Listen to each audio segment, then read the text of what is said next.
چند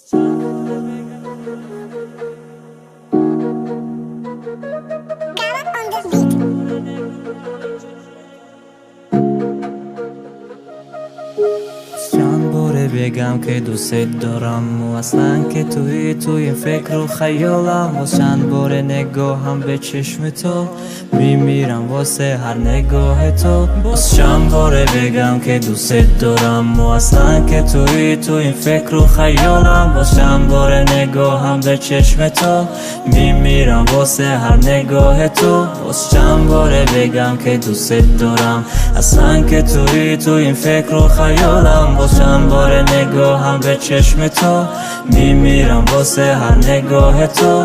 من با دیداری تو شاد شوم، من فدای خنده ها شوم، من با این همه دردهایم باز با یک نگاهت از غصه آزاد شوم. آهی من نیم شب ناعیان شد نگاهی من، با راهی تو چار شد احساسی من.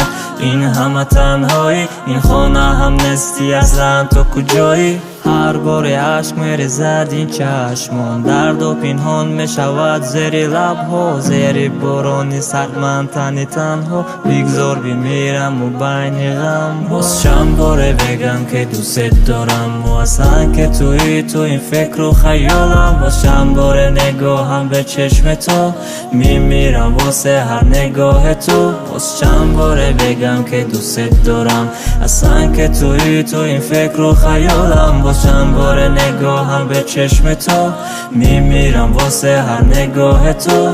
هر جای باشی تو با منی، شلوغ دور و ورا ولی با همین مال همیم نه تا آخرش. کشتی این حس تو داخلش، شهری که چراغون از عشق تو این روز از همه تاریک تره. میمیرم اگه نباشی تو، دل من از همه عاشق تره.